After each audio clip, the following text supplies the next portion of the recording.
দুঃসময়ের পরে সুসময় আসে, সুসময়ের পরে কিন্তু আবারও খারাপ সময় আসে। ভালো সময় আসছে মানে এই না যে এই জীবনে আর কোনোদিনও দুঃসময় আসবে না। প্রাথমিক মনোনয়নের সিদ্ধান্ত বদলের দাবিতে একজোট হয়ে বিক্ষোভে নেমেছেন ঢাকা ৭ আসনের মনোনয়ন প্রত্যাশী বিএনপি নেতারা। তাদের মতে অবমূল্যায়ন করা হয়েছে ত্যাগীদের। যাচাই বাছাই না করে যেই লোকটা আমাদের ৭-এর ভোটার না ৬-এর ভোটার, সে বিগত আন্দোলন সংগ্রামে আমি কখনো তাকে দেখি নাই। তারেক সাহেব বলেছেন যারা রাজপথে ছিল, যারা জুলুম নির্যাতনের শিকার হয়েছে, যাদের দলের জন্য আত্মত্যাগ আছে, ডেডিকেশন আছে, তাদেরকে মূল্যায়ন করা হবে। যে এই যে একটা অবস্থা, এই অবস্থার সুযোগ নিয়ে কোনো লোক কোনো ধরনের কোনো দুর্নীতির মাধ্যমে তাকে নমিনেশন দিয়েছে। আমরা এটা পুনরায় যাচাই বাছাই করার জন্য আমাদের ভারপ্রাপ্ত চেয়ারম্যান মহোদয়ের কাছে আমরা আবেদন করছি। আমরা লক্ষ্য করছি সুপরিকল্পিতভাবে আজকে যে পরিস্থিতির দিকে ঠেলে দেওয়া হয়েছে, এটি একটি নীল নকশার বাস্তবায়ন মনে করে আমাদেরকে যে কোনো ষড়যন্ত্রের বিরুদ্ধে দেশটায় তারেক রহমানের পক্ষে রাজপথে অটুট থাকতে হবে। দর্শক, বিএনপির মনোনয়ন ইস্যুতে রণক্ষেত্রে পরিণত সারা দেশ। কারণ আপনারা জানেন যে ইতিমধ্যেই মনোনয়ন বঞ্চিত নেতাকর্মীরা তারা রাজপথে ঝাঁপিয়ে পড়েছেন এবং তাদের সকলেরই দাবি যে এই দল করতে গিয়ে দীর্ঘ 18 বছর পর্যন্ত আমরা ঘর ছাড়া, বাড়ি ছাড়া, দেশ ছাড়া, এবং এই দলের জন্য আমরা দীর্ঘ 17 থেকে 18 বছর পর্যন্ত সংগ্রাম করেছি। এত কষ্ট করার পরেও, এত সংগ্রাম করার পরেও আজ আমাদেরকে কেন মনোনয়ন থেকে বঞ্চিত রাখা হয়েছে? দর্শক, এই মনোনয়ন বঞ্চিত নেতা কর্মীরা এবং তাদের ভক্তরা ইতিমধ্যেই মির্জা ফখরুলের উপরে কিন্তু ভয়াবহ হামলা চালিয়েছে। দর্শক, এই বিষয়ের কিছু অংশ ভিডিওর শুরুতে শিরোনামে আপনারা দেখেছেন, বিস্তারিত পুরো ভিডিও জুড়ে। তার আগে আমার একটা অনুরোধ, যারা আমার চ্যানেলে নতুন আসছেন চ্যানেলটি সাবস্ক্রাইব করে ওয়াল ক্লিক করে বেল আইকনটি বাজিয়ে দিন।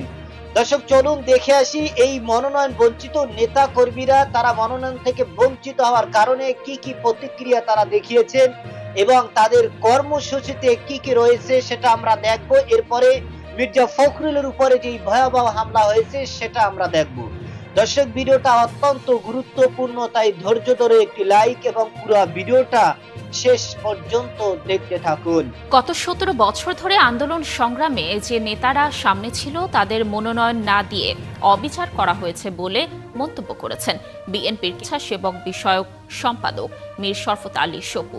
শনিবার দুপুরে মুন্সিগঞ্জের শ্রীনগরে 31 দফার লিফলেট বিতরণ ও খালেদা জিয়ার সুস্থতা কামনায় দোয়া শেষে তিনি এসব কথা বলেন। এ সময় তিনি আরো বলেন, ত্যাগী নেতাদের বঞ্চিত করায় মাঠে স্বাভাবিকভাবেই ক্ষোভ তৈরি হয়েছে। এখন নেতারা মাঠে এসেছেন।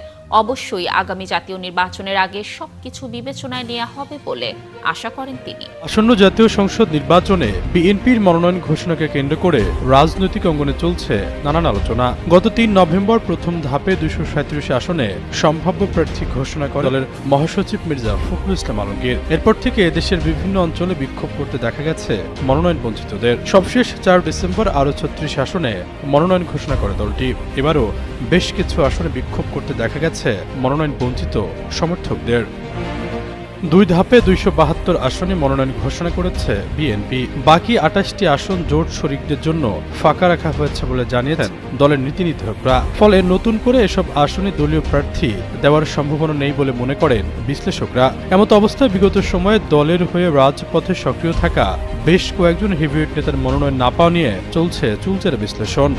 আওয়ামী লীগ শাসনামলে রাজপথে সক্রিয় থাকা ঢাকা মহানগর দক্ষিণ যুবদলের সদস্য সচিব রবিউল ইসলাম নয়নের মনোনয়ন না পাওয়া নিয়ে সামাজিক মাধ্যমে চলছে তীব্র আলোচনা। তিনি মাগুরা 2 আসনের মনোনয়ন প্রত্যাশী ছিলেন। ওই আসনে প্রাথমিক মনোনয়ন পেয়েছেন দলের ভাইস চেয়ারম্যান নিতাই রায় চৌধুরী। তবে নয়ন সমর্থকদের দাবি, দীর্ঘদিন ধরে রাজপথে লড়াই করা রবিউল ইসলাম নয়নকে মনোনয়ন বঞ্চিত করার বিষয়টি দল পুনরায় বিবেচনা করবে এবং ধানের শীষকে বিজয়ের স্বার্থে এই আসনে প্রার্থী পরিবর্তনের কোনো বিকল্প নেই। মনোনয়ন তালিকায় জায়গা পাননি বিগত বিগত সময়ে আন্দোলন সংগ্রামের সামনের সারিতে থাকা বিএনপির যুগ্ম মহাসচিব হাবিবুন নবী খান সোহেল। দলের এই সিদ্ধান্তকে কেন্দ্র করে বিএনপির ভেতরে বাহিরে শুরু হয়েছে আলোচনা সমালোচনা। দলীয় সূত্রে জানা গেছে, সোহেলের বিরুদ্ধে বর্তমানে সারা দেশে 450 শতাধিক মামলা রয়েছে, যা তাকে বিএনপির সর্বাধিক রাজনৈতিক মামলার আসামির অবস্থানে রেখেছে। এদিকে এখন পর্যন্ত মনোনয়ন পাওয়া নিয়ে দ্বিধায় রয়েছেন টেলিভিশন টকশো থেকে শুরু করে রাজপথ কাঁপানো বিএনপি নেত্রী ব্যারিস্টার রুমিন ফারহানা। তিনি ব্রাহ্মণবাড়িয়া 2 আসনে মনোনয়ন প্রত্যাশী। এরই মধ্যে এই বিএনপি নেত্রী ঘোষণা দিয়েছেন, ধানের শীষ না পেলেও জনগণ চাইলে তিনি নির্বাচনে অংশ নেবেন। মনোনয়ন বঞ্চিত হয়েছেন দীর্ঘ সময় রাজপথে সাহসী ভূমিকা রাখা বিএনপি নির্বাহী কমিটির সহ স্বেচ্ছাসেবক বিষয়ক সম্পাদক আব্দুল কাদের জুয়েল ভূঁইয়া। রাজনৈতিক কর্মসূচিতে অংশ নিতে গিয়ে তার বিরুদ্ধে দায়ের হওয়া মামলার সংখ্যা 160টিরও বেশি। আন্দোলন চলাকালে দফায় দফায় কারাবরণ করেছেন। সব মিলিয়ে 2 বছরের বেশি সময় কারাগারে কাটিয়েছেন। অন্যদিকে ঢাকা 13 আসন শরিক দলের জন্য বরাদ্দ রাখায় কপাল পড়েছে বিএনপি চেয়ারপারসনের উপদেষ্টা আব্দুল সালামের। তিনি দলের সিদ্ধান্তের বাইরে গিয়ে এখন পর্যন্ত কোনো মন্তব্য করেননি। জাতীয় নির্বাচনে দলীয় মনোনয়ন নিয়ে রাজশাহী 1 আসনে বিএনপির অভ্যন্তরীণ সংকট কাটছেই না। মনোনয়নপ্রাপ্ত নেতার বিরুদ্ধে নানা অভিযোগ তুলে নিয়মিত কর্মসূচি পালন করছেন একাংশের নেতাকর্মীরা। তাদের দাবি, এই আসনে জামায়াতের শক্তিশালী প্রার্থীর বিপরীতে জিততে হলে বিএনপির প্রার্থী বদল করতে হবে। এই আগুনে ঘি ঢেলেছে সম্প্রতি তাদের কর্মসূচিতে হামলা সংঘাতের ঘটনা। দলের ঘোষিত তালিকায় আগামী জাতীয় নির্বাচনে যাকে প্রার্থী করা হয়েছে তার বিরুদ্ধে অবস্থান নিয়েছে বিএনপির একটি অংশ।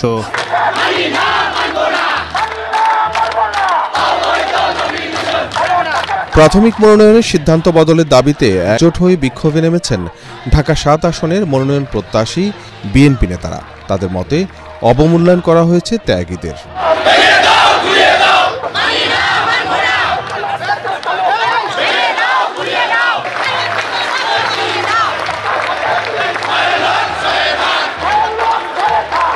দর্শক, আপনারা জানেন যে বিএনপি দল তারা তাদের নমিনেশন, তাদের মনোনয়ন ইতিমধ্যেই তারা চূড়ান্ত তালিকা ঘোষণা করেছেন। প্রাথমিক তালিকায় অনেক হেভিওয়েট নেতাকর্মীরা কিন্তু এই মনোনয়ন থেকে বঞ্চিত হয়েছেন। যেই সমস্ত নেতাকর্মীদের রাজনৈতিক ইতিহাস খুঁজলে দেখা যায় তারা এই দলের জন্য অনেক সংগ্রাম করেছেন, এই দলের জন্য তারা কষ্ট করেছেন। দীর্ঘ 18 বছর যখন কোনো একটা লোককেও এই দলের সাপোর্টার হিসাবে এবং এই দলের একটা ব্যানার ধরার মতো যখন কাউকে পাওয়া যায়নি, তখনও কিন্তু এই সমস্ত নেতাকর্মীরা দলের পাশে ছিল এবং দলের নেতাকর্মীদের পাশে ছিল, দলের মানুষের পাশে ছিল। আজ তাদের সুসময় কেন তারেক রহমান এবং শীর্ষস্থানীয় নেতাকর্মীরা তাদেরকে ভুলে গিয়েছেন এবং তাদেরকে মনোনয়ন থেকে বঞ্চিত করেছেন।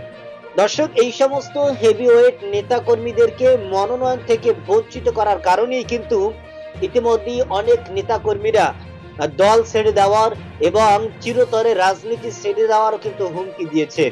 এবং আপনারা দেখেছেন মনোনয়ন বঞ্চিত নেতাকর্মীদের যারা ভক্তরা রয়েছেন তারা কিন্তু ইতিমধ্যেই হুঙ্কার দিয়েছেন যে আমাদের নেতাকর্মীদেরকে যদি মনোনয়ন দেওয়া না হয় তাহলে এইখানেই বিএনপির কবর রচনা করা হবে।